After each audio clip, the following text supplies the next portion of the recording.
David Otto is an independent counter-terrorism and organised crime expert, and he joins us now for a little bit more on this development in Uganda. David, great talking to you. Does Uganda have a terrorism problem?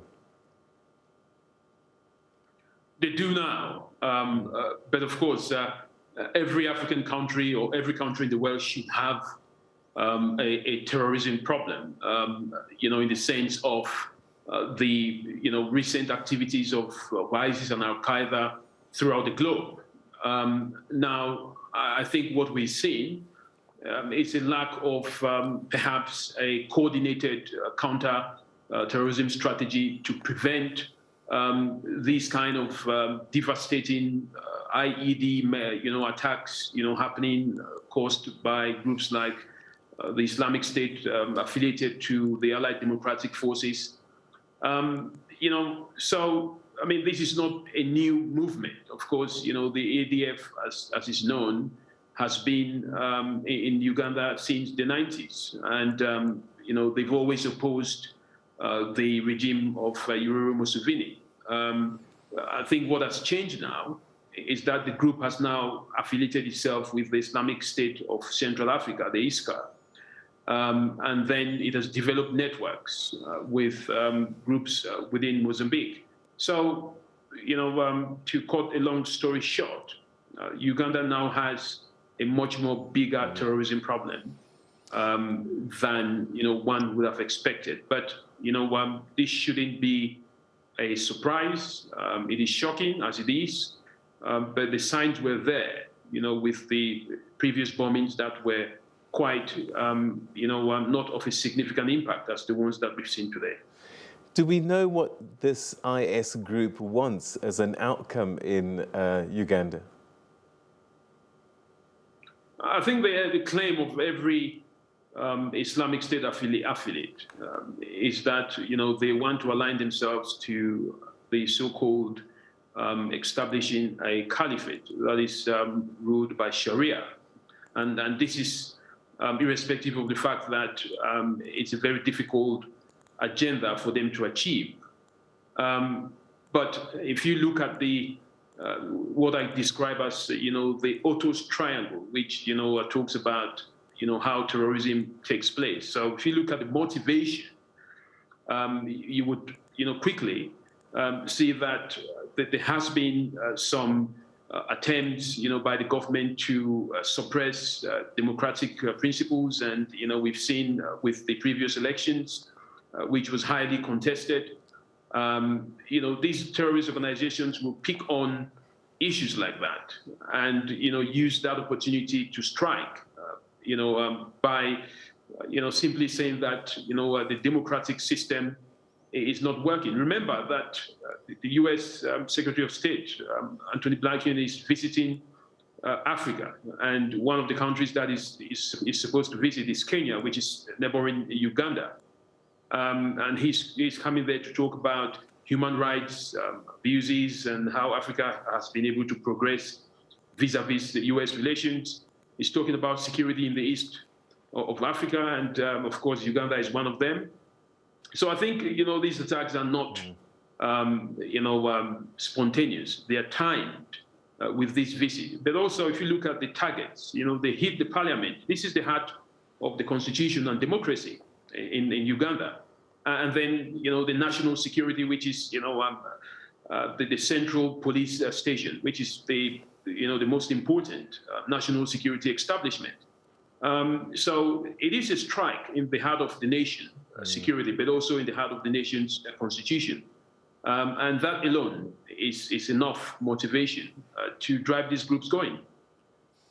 What does this mean for someone like Yoweri Museveni, who runs his country with an iron fist, but seems powerless to defend the country, and, as you say, to have explosions outside Parliament? They couldn't be any more vulnerable.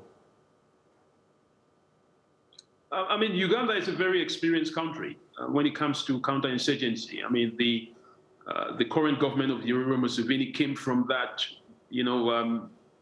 genetics, if I may use that word. They fought as an insurgency. So one would expect that, they will not, sleep on the wheel. But I think there has been an over-focus on the political aspect, on some kind of consolidation of power by President Yoweri Museveni, which we have seen, the crackdown of civil protest by the very strong young opposition of Bobi Wine. So, I think the government has put most of its resources to consolidate, its political stability, if I want to use that word. But what they have done is they have ignored some of the signs, and tire marks of, the growth of the Islamic State in its backyard. And that has now given, some of these political, bad feelings between the citizens and the government. A lot of them are disappointed. It's pushing some of these young people towards the hands of, groups like the Islamic State, which is saying that democracy is not working, and therefore they want to, have some kind of an Islamic State in the Central Africa.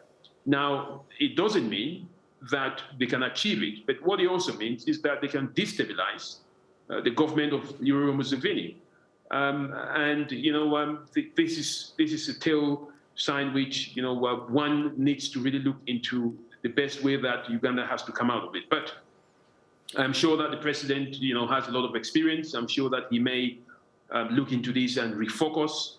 But the days ahead, I think this is just the beginning. Other East African countries must watch out for this. How much of an impact is what's happening inside Uganda have in the region? Because, as you say, some of these groups are actually coming from the outside in.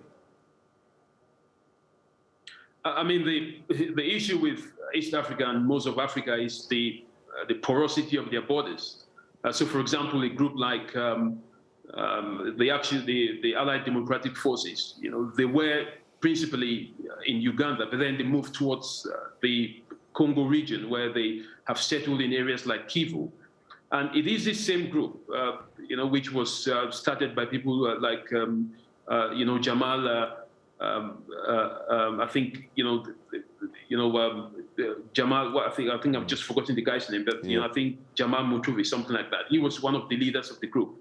He was arrested in 2019, and he's now been incarcerated. But he has established a link between this ISIS group, which is now operating, and they have very strong connections with groups not just in Congo but also in Mozambique. So there is the regional implication there. And remember that the SADC forces have also been deployed to help the Mozambican government to deal with the ISIS faction in the northern part of Cabo Delgado. So this is also a distraction. If Uganda is facing this kind of terrorist attack of this scale, then it calls for the East African bloc also to get involved. And whatever happens in the east of Africa, will have an impact in the south of Africa. So they are joined to the west, by common geographical boundaries. So the impact is not just within Uganda. The Kenyans will have to watch out for this as well. Rwanda also has to watch out. It's got its forces deployed in Mozambique.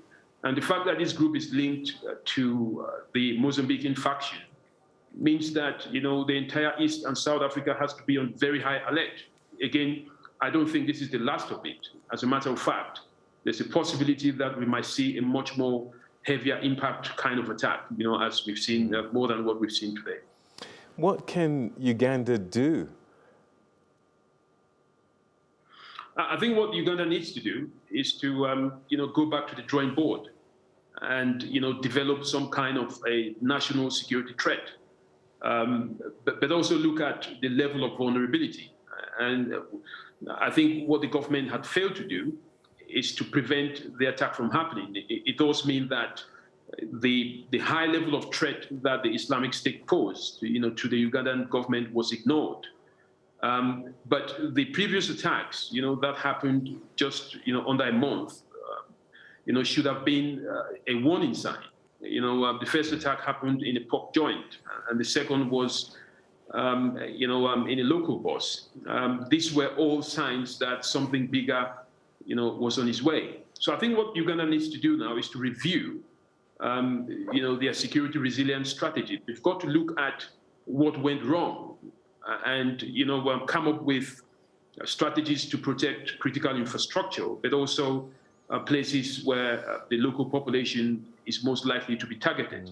This could have been worse. Remember, Uganda is experiencing high levels of COVID-19, and most people are, staying home because of the lockdown measures. One would have imagined, the scale of the impact if it were under normal circumstances. But, the government has to go back to its interagency, coordination and look at, where intelligence had failed. Did they fail to spot this motivation? Did they fail to stop the people from acquiring the capacity to make improvised explosive devices?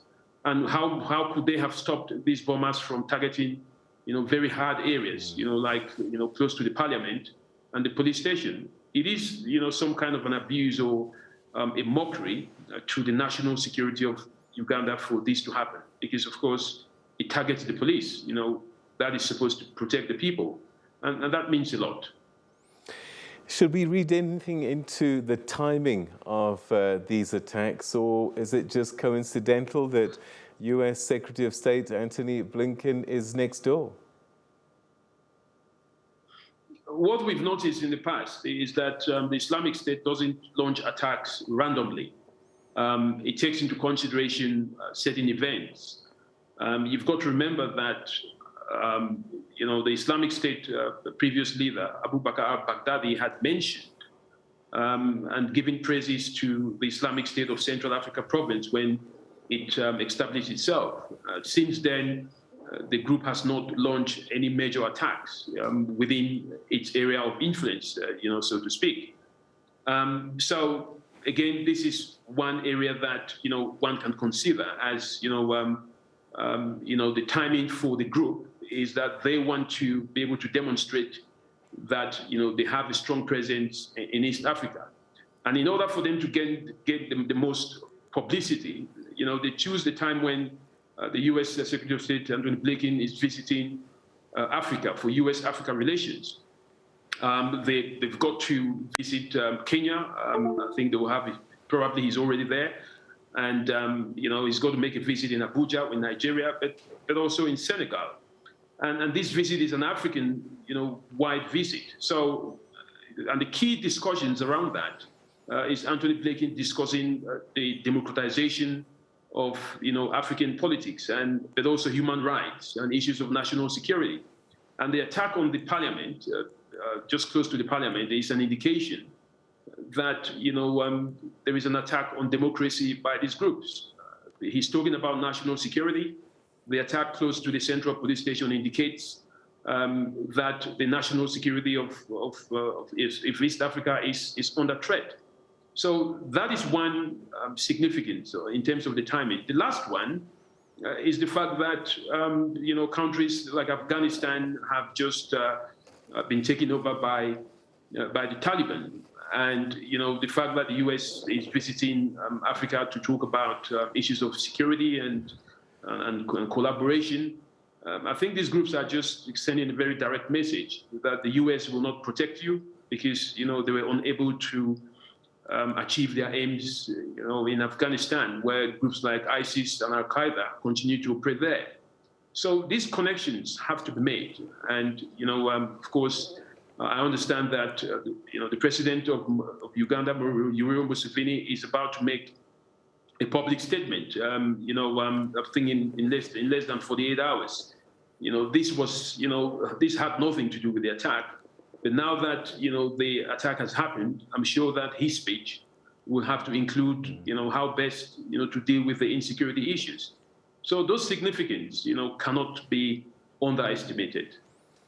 David, that's where we're going to have to leave it. But thanks very much indeed for joining us, and your insights, as always, greatly appreciated. Thanks for your time. Thank you. All right, that's terrorism and counter-terrorism expert David Otto speaking to us about this development in Uganda, where there was another act of terror leaving 6 people dead and dozens more injured as explosions, coordinated attack with 3 suicide bombers took place in the capital, Kampala.